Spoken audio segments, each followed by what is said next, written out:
Stop focusing on outcomes. One problem with meditators is that they focus too much on the results and not enough on the actions required to get those results. Meditation is like farming.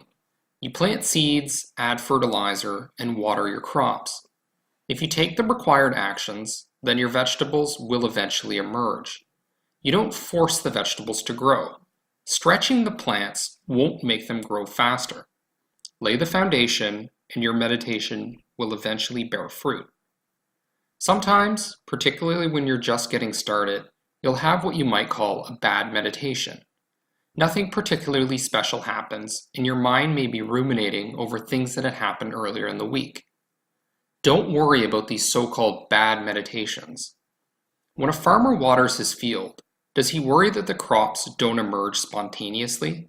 No, he just keeps watering. That's what meditation is like.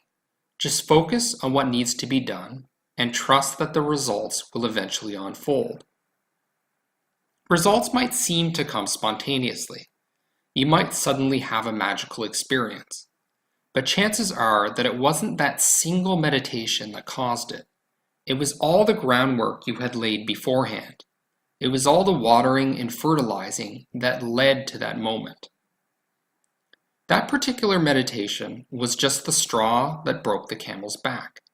Just stay focused on what you can do right now instead of obsessing over the outcomes.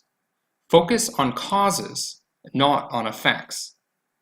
Think of Tony Soprano, the mafia king who goes around killing and hustling people during the day. But then he has panic attacks and needs to see a therapist in his free time. What's the problem here? He's a bad farmer. He's watering his seeds with poisons instead of water. There's a problem that some meditators run into. They start to experience deep pleasure and shift their focus from the breath to the pleasure itself. Then the pleasure disappears. What's going on here? They stopped focusing on the cause and started focusing on the effect. Their alignment with the breath is what caused the pleasure in the first place. So when they shifted focus, they stopped the cause, and that's why the results ended. One of the big challenges with Buddhism is that effects are delayed. As humans, we tend to think that events are caused by things that immediately preceded that event, specifically things that are salient. But this assumption is often incorrect. The causes of things often happen well in advance and are subtle rather than obvious. Sometimes we think our boss is the problem, or our neighbor, or maybe something that happened to us while we were traveling. These are tangible things we can point to and say, yes, that caused my problem. But the real problems may be less tangible.